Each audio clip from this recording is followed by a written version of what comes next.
everyone, and welcome back to the channel. In tonight's video, I'm going to be eating an assortment of candy while walking through Golden Sands Outpost in Sea of Thieves. And during that time, I'm going to be talking about the Sea of Thieves timeline and all of the lore. So if you enjoyed the video, please be sure to leave a like and consider subscribing. But just sit back, relax, and enjoy the video. After many rough days at sea, collecting treasure, hunting other pirates and skeletons, and collecting tons and tons of loot, I have found myself needing some rest, so I have navigated and traveled to one of my favorite outposts, Golden Sands, and I also recently found a journal left behind by Merrick, a very great sailor in this Sea of Thieves universe, and I've come to find that this journal has some very serious and very important information about the history of Sea of Thieves. So I'm going to begin to read this while I walk around, eat some snacks, and chill out while I gain some more rest that I very much need after a very long journey on the waters. So I'm gonna begin.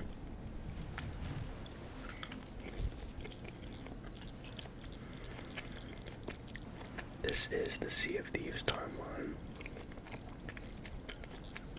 The intended goal of this timeline is to provide a clear and concise location for people to learn about the history of the Sea of Thieves and its lore. Due to the nature of pirates, not all tales can be trusted.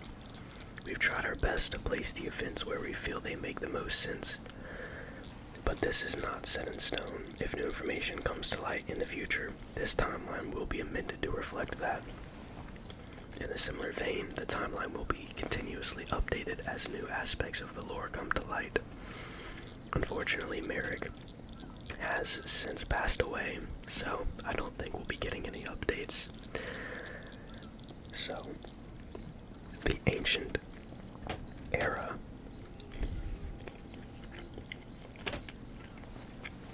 The period of time in which the ancient civilizations were most active. It was not known as the Sea of Thieves back then, but these peoples had a greater understanding of the world within the shroud than us pirates. The forming of the Devil's Shroud. The Sea of Thieves has been enveloped by an impenetrable fog known as the Devil's Shroud since ancient times, and its origins remain a mystery to this day. Ancient sailors, guided by the Glimmer constellation, managed to navigate through the shroud and explore the hidden seas within. To protect themselves from the shroud's effects, the ancients used special artifacts like beacons. These beacons served to safeguard their homes and places of worship from the fog's influence. They also created relics that allowed for safe passage into the fog, ensuring their ability to navigate the treacherous waters. Over time, the Devil's Shroud expanded, effectively cutting off access from the outside world. As a result, the Sea of Thieves became trapped within this bank of impenetrable fog, forever separated from the rest of the world.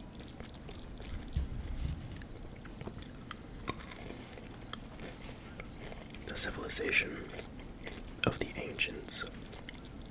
The first ones, the lost tribes, the ancients, whatever you call them, they were the earliest known inhabitants of what we now call the Sea of Thieves. Signs of their civilization can be found all over, via cave paintings, potteries, and other artifacts. They built temples, altars, places that were important to them. The ancients had ships, and even a few pirates. There were also artisans and sculptors, philosophers and painters. Their currency was possibly the ancient coin, a rare coin, emblazoned with what appears to be a skull.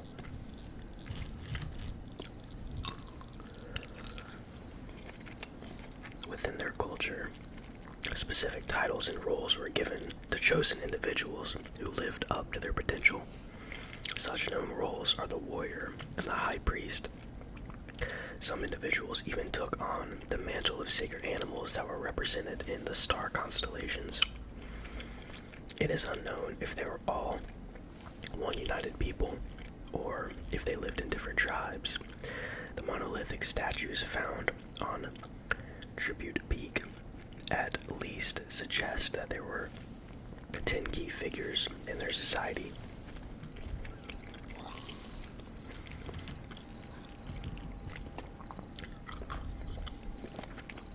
The duty of the warrior. In a world where peace is fragile, a legendary figure known as the Great Warrior emerges, tasked with shouldering the responsibility of protecting their people. The warrior embodies courage and strength. In times of peace, they train others in the arts of tracking, hunting, and combat, always vigilant for any signs of disturbance. During periods of war, the warrior advises the leaders, providing invaluable insights into tactics and strategy. When new threats arise, they fearlessly confront them on the battlefield. The birth of the Great Warrior. Legend speaks of the extraordinary birth of the Great Warrior, whose mere cry caused the setting sun to momentarily rise again. Intrigued by the commotion, as an infant, the warrior displayed an insatiable curiosity, venturing out of their home to explore the world. Even the usual sources of nourishment, such as coconut milk and ripe mangoes, failed to satisfy their hunger. The warrior's cries attracted the attention of a mighty boar, which charged toward them with furious intent. Undeterred, the child seized the boar's horns and effortlessly tossed it into a cooking pot, leading it to a grand feast. Surprisingly, the warrior found that the bite itself had satiated their appetite.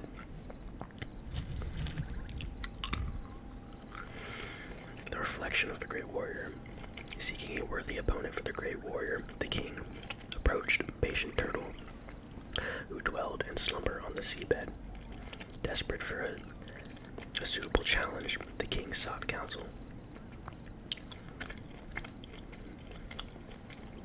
Patient Turtle advised the king to direct the warrior's attention to the water. Gazing upon their own reflection, the warrior immediately raised their blade, engaging in a 10-day battle against the water itself. Upon returning to Patient Turtle, victorious and having vanquished their own reflection, the warrior's training reached its culmination.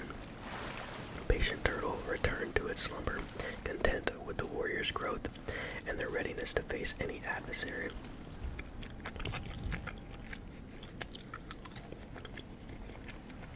The Great Warrior's Quest.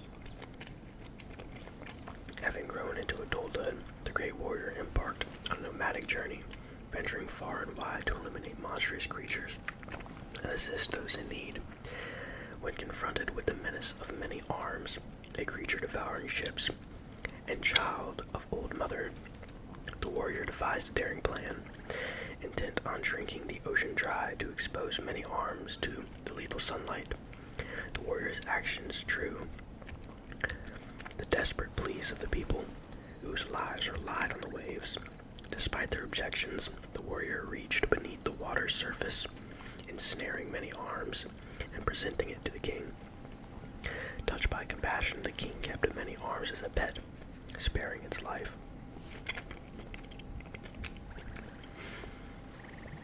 The Great Warrior's final rest. As the Great Warrior's legendary journey neared its end, they sought solace and rest. Approaching the king, the warrior posed the question of where they should lay down their blade. Having traversed the seas on a tar-pitch boat, which had served as both their bed and shelter, the warrior had never acquired a home until now. Contemplating various landscapes, the king ultimately directed the warrior toward a door that led to an ascending path of countless golden steps. Instructing the warrior to climb to the top, the king revealed his divine power as the warrior ascended to the heavens, taking their place among the stars to watch over their slumbering people.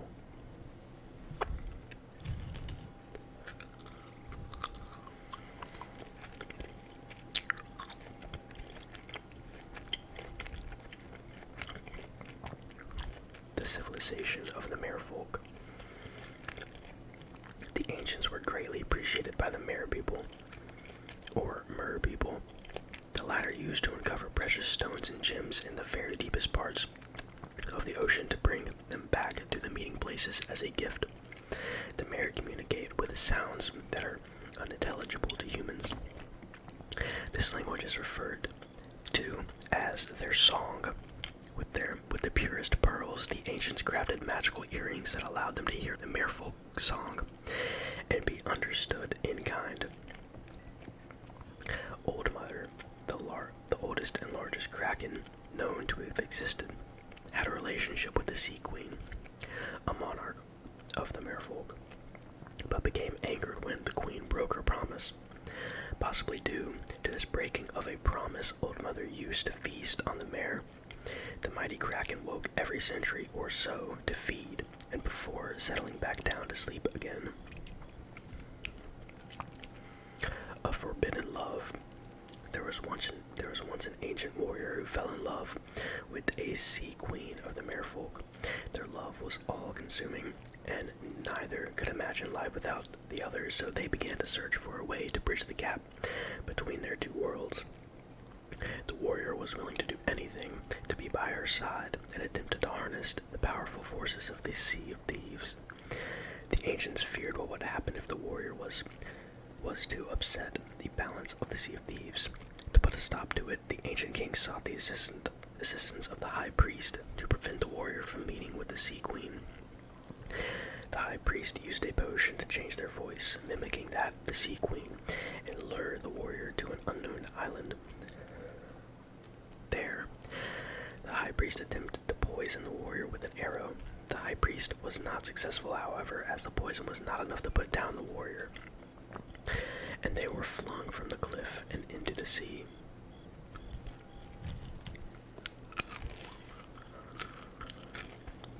The Whispering Plague. The Merfolk possessed stones that could hold powerful magic, and the Sea Queen believed it was these that would bridge the gap between her world and the one of her lover. The Sea Warrior and the Sea Queen believed their love was strong enough to survive the consequences for breaking the sacred rules of their people, so the Sea Queen used a mermaid gem to turn her lover into a Merfolk. The transformation was successful, but unleashed a terrible curse that robbed the Queen of her song. The curse became known as the Whispering Plague and could be transferred by a simple scratch, spreading quickly to the Sea Queen's people. The song of a Merfolk is part of who they are, their soul, and their collective memory. Without their song, these Merfolk became something else, something twisted and leaving only darkness. Those afflicted were exiled, likely as a preventative measure to keep it from spreading. This new branch of Merfolk became known as the Sirens.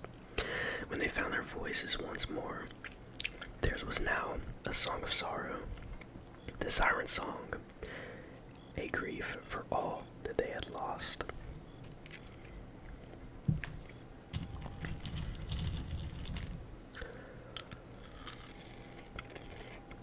The Chaining of Old Mother. The Merfolk tried to fight the Old Mother, but unsuccessfully. Eventually, they sought help from the ancients to find a way to be rid of Old Mother. According to the tales passed down in the stars and in cave paintings, a warrior known as Warmonger fashioned and poisoned arrows from feathers stolen from eagle and drenched with venom from snake. But not even the most powerful magical weapons would have been enough to deal a mortal blow to the Old Mother. Instead, these arrows put it into a deep sleep and she sank to the ocean floor. The ancients then forged great chains to bind her and placed a curse on them. The links can never be broken, and the locks would never rust or be broken. Old Mother lay there trapped until she died. Source: Athena's Fortune. The fate of the Siren King. The Siren King wished to make amends with the ancients despite protests from the Siren Queen, and so went to meet with their ruler. The Siren King was met with hostility and chained up and bound of the ancients' ruler, his power. This sparked a war between the Sirens and the Ancients as the Siren Queen sought to bring her king back. Eventually, the Ancients sealed the chained Siren King in one of their vaults and bound his soul to a chest which later became known as the Chest of Eternal Sorrow.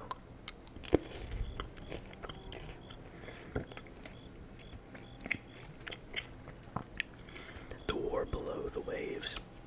After the chaining of Old Mother, the mighty Kraken and the Sirens had begun to treat with a devotion that bordered on worship.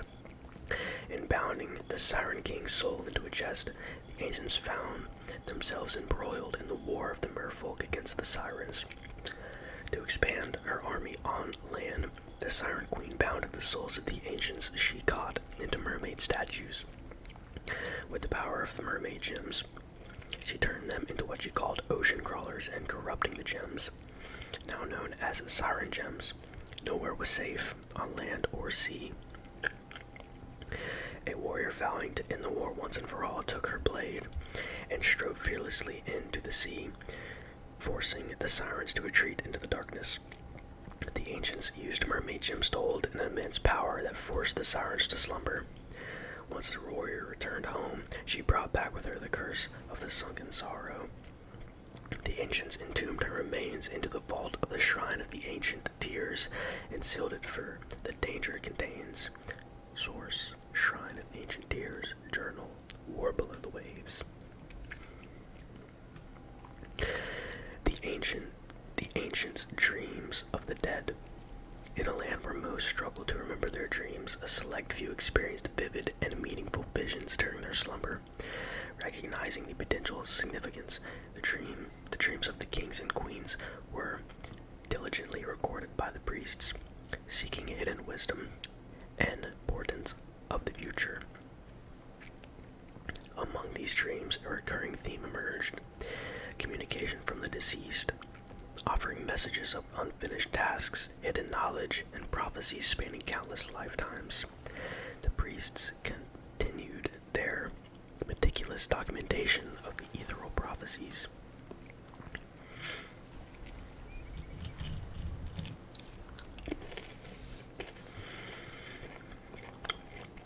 The path to the realm of the dead. Amidst countless wonders, attention turned to dreams in the royal court, suggesting that the departed sought to communicate with the living, beckoning them from a world beyond. This revelation challenged the notion of a single, unidirectional journey after death. Scholars and thinkers embarked on a journey of discovery, aiming to traverse the path between the two realms, seeking to interact, explore, trade with the ancestors, and potentially even bringing them back to the land of the living. The pursuit of this knowledge consumed generations, but ultimately they succeeded in understanding and accessing the pathway to reunite with their ancestors. The dangers of the realm of the dead. Once the means to connect with the departed was unraveled, precautions became paramount. It was discovered that their realm responded to the thoughts and emotions of the living, shaping itself according to their memories, hopes, and fears. Aware of the potential consequences of even a fleeting thought leading to disaster, travel between the worlds was restricted.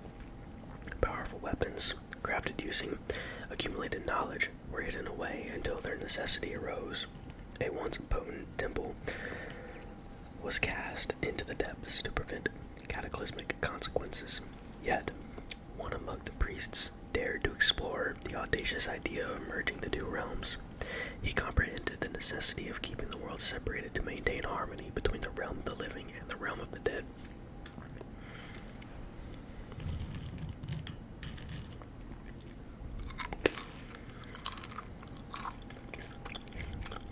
The journey to the realm of the dead. The royal court, fearing unrest and upheaval, kept the truth about the connection between the living and the dead a closely guarded secret. The ancestors, devout in their beliefs, had anticipated a grand sea of tribute, a realm filled with their treasures and comforts. Upon their arrival, their minds conjured the reality they longed for. However, the knowledge that the eternal contentment was just out of reach threatened to disrupt the order and harmony. To maintain unity, a declaration was made. We go together, or not at all. A sacred mask was forged, adorned with gems hewn from the same stone used for traversing realms. Meanwhile, the queen prepared the people for a great journey, shielding them from the true nature of their destination. Some individuals remained behind, those considered dangerous or disruptive. The Eternal Guard, who upheld their oath, and the High Priest, who donned the mask to guide them to their new home.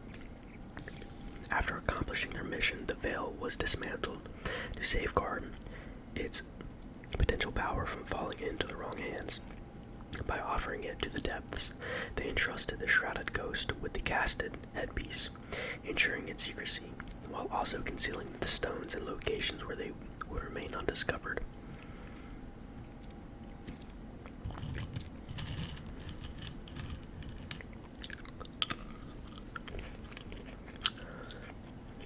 The Era of Legends. The period between which the first pirate Ramsay found safe passage through the Devil's Shroud and into what would eventually become known as the Sea of Thieves, to before our modern day pirates began their first adventures. The rise of the Grand Maritime Union. In the world outside the Sea of Thieves, a sea-based trading company called the Grand Maritime Union built its influence to become the most powerful organization in the world. East India Trading Company, destroying businesses and livelihoods in their conquest for complete control of trade routes. Many pirates and civilizations alike did not like the grip over the seas that they have.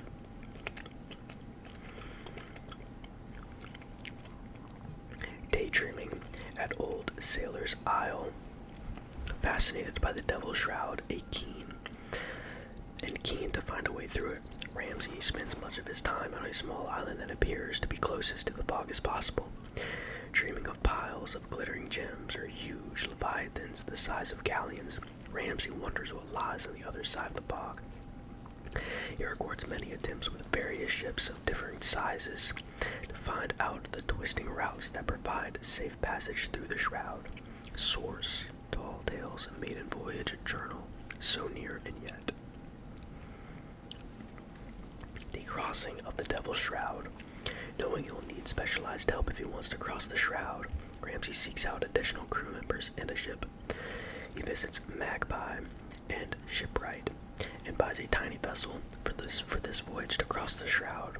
Then he ends up meeting with Mercia in a dusty library and Sean in a pub. Rathbone, an acquaintance of his, also agrees to join him in his adventure. After days sailing through what he felt like literal hell, Captain Ramsay and his crew of Magpie's wing make safe entrance into the then unnamed and uncharted Sea of Thieves. Devoid of any human civilization, they discover the art of those long-dead people, venture into caves and ruins, explore wrecks, chart and note everything they can take or bury everything they can't take. Source: Athena's Fortune.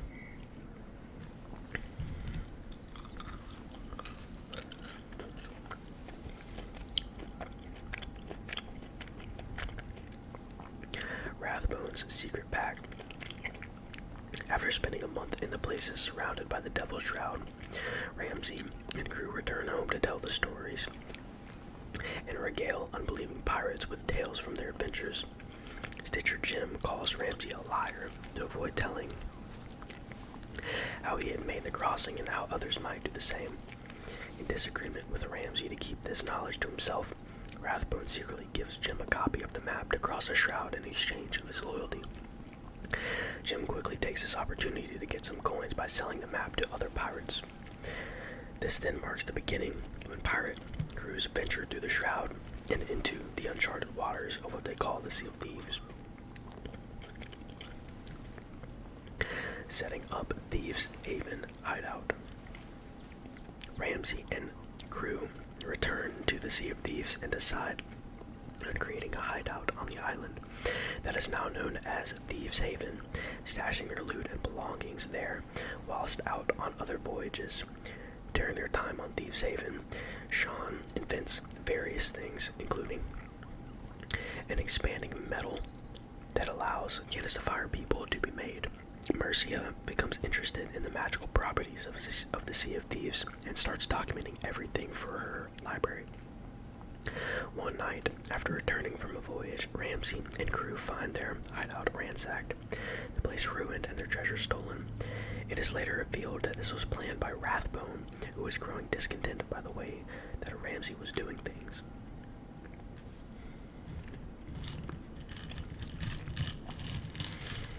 The first battle. One of the earliest observed battles in the Sea of Thieves is the fight between the crews of the Mermaid's Fortune, the Serpent's Lie, and the Mad Monkey. Although it looked like the Mermaid's Fortune was going to win, the crews of the Serpent's Lie and Mad Monkey lured the former crew to drink with them. Whilst the crew of the Mermaid's Fortune was inebriated, the latter crews laid into the Mermaid's Fortune's ship and sunk it. Those two crews then turned against each other, and it is unknown who the victor was. Source: Tales from the Sea of Thieves.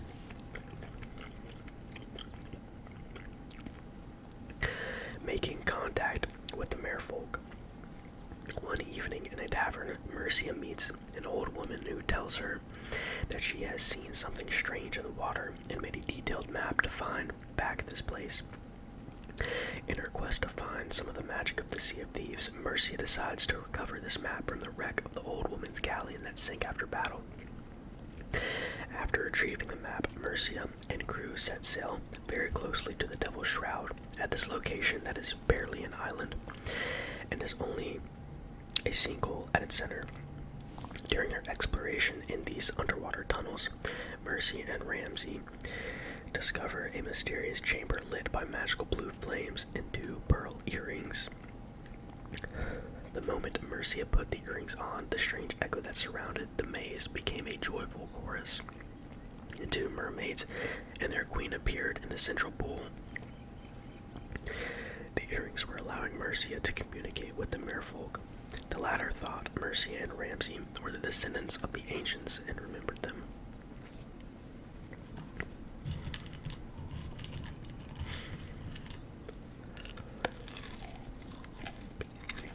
The Merfolk rescue. At the behest of the Merfolk, Ramsay and crew set out to rescue two Mer who had been captured by Captain Douglas. They arrived at the location with the ship lights off to approach as covertly as they could. Then Sean and Rathbone used a river and headed downstream into a cave, as quiet as mice. Once inside, they discovered two imprisoned Merfolks, whom they hurried to free. As they search for a way to escape, they come face to face with Douglas. During this battle, Ramsay flew backward and triggered some kind of ancient mechanism, possibly a trap left behind to protect the shrine. A ghostly blue light flooded the cave and illuminated Douglas, cursing slowly his flesh into stone. Merfolk, Ramsay, and his crew escaped just in time before the shrine collapsed.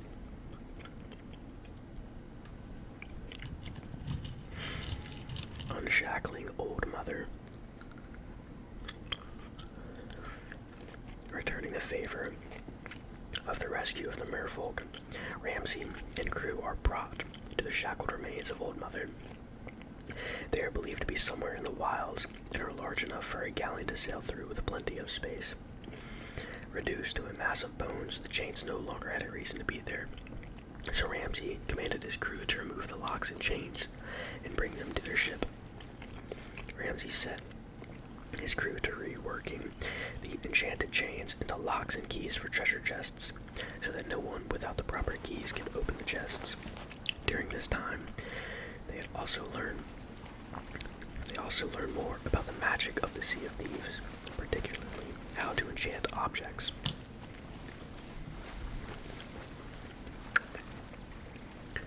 Enchanted dueling pistols.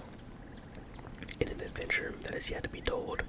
Ramsay discovers a pair of enchanted pistols. These pistols prevent any weapon from being fired in their presence, as well as gunpowder being unable to be lit.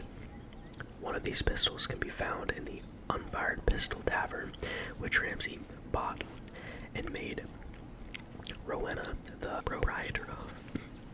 Source: Sea of Thieves, Volume 1.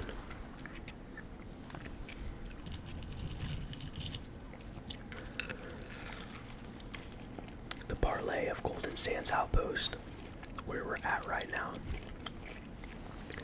As a reaction to too many pirates stealing from each other and killing one another, Ramsay calls a parlay at Golden Sands Outpost to create some order, proposing an alliance with him as the leader, accompanied by his crew, Mercia, Rathbone, and Shan.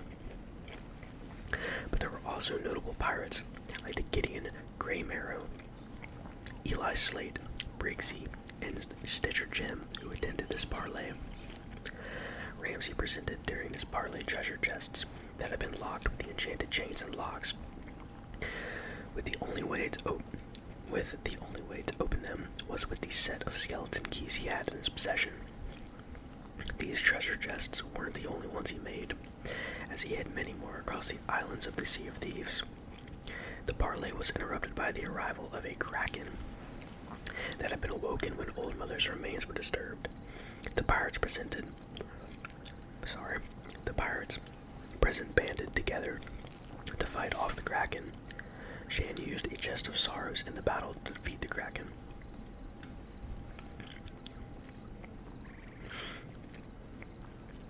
The founding of the Gold Orders.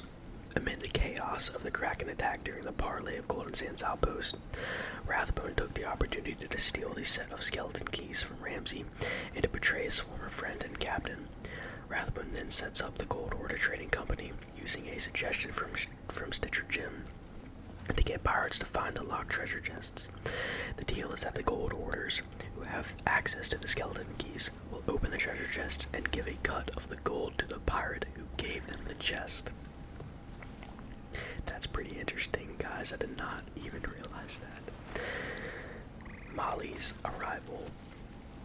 A junior trader with the Grand Maritime Union, Molly climbs the ranks and earns herself enough reputation within the company to be tasked with bringing a fleet of ships to the Sea of Thieves in order to establish dominance. The fleet is unsuccessful in passing through the Shroud, with Molly's ship barely making it through. As they arrive, they are attacked by pirates, and Molly, along with a few other high-ranking members of the GMU, are left to fend for themselves with only a rowboat and meager supplies. They manage to row to a nearby island where, after spending a night there, Molly finds herself abandoned as her fellow GMU superiors, absent with everything of value. She does manage to convince a group of passing pirates to let her come aboard in exchange for her doing her bit on the ship. Source: Sea of Thieves Origins number 2, The Bonds of Union.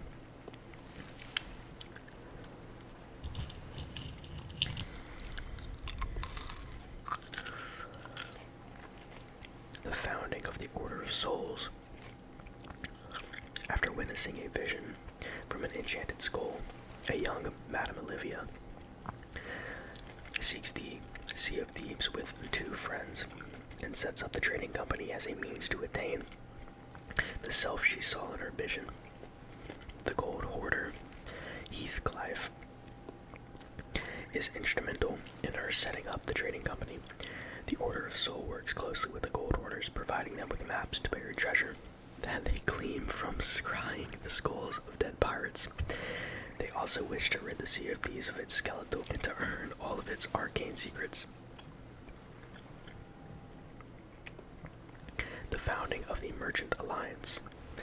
After staying with pirates for a time, learning about life at sea, Molly uses her knowledge and experience as a trader to set up the Merchant Alliance trading company, with the intent of moving goods between islands and employing pirates as the couriers. She is keen on focusing on quality when it comes to trade. The Merchant Alliance is run by a committee, with each of the representatives on each outpost having equal input on the direction of the trading company, and a vote needed to be passed on important decisions. that is going to be all of the lore that I'm going to read tonight out of Merrick's journal. My voice is like starting to get really scratchy because I'm currently sick right now. So I'm just going to focus on some eating sounds. I apologize if there are any pronunciations that I messed up with anyone's name or anything. The font in this journal is very weird looking, and sometimes like the letters just look different, and it kind of like messed me up. On top of that, with my voice being all weird and whatnot, trying to eat at the same time as reading, so I apologize. Don't make fun of me if I mispronounced anything, but I'm just going to continue to eat some of these snacks that I got on this outpost as we continue to explore and walk around this final building.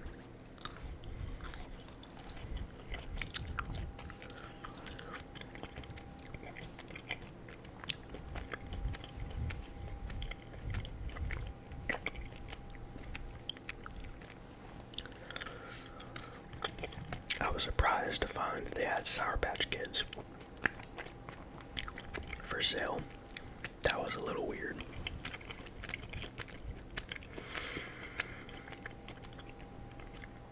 I was just expecting some fish and I don't know, maybe some bread, but hey, these are pretty good.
Alright, you guys, I think I am well rested. Spent 2 days and 2 nights on this outpost regaining my strength. Now it's time to go out and hunt some more treasure. I'm not gonna get rich chilling on this outpost, so I gotta head back out into the seas. If you made it to the end of the video, I really appreciate it, guys. I spent kind of a long time preparing and coming up with this video idea. It's definitely something new for the channel, and I'm sorry my voice is just wrecked after eating all this candy and stuff, and I'm a little sick, but If you enjoyed this style of content, please leave me some feedback and let me know if you want me to continue this lore, the Sea of Thieves lore, in the future, maybe in a different style. But if you made it to the end of the video, please be sure to leave a like and consider subscribing. I would really appreciate it. But I'm gonna go ahead and head out of here. I'll see you guys all in the next one. Good night and sweet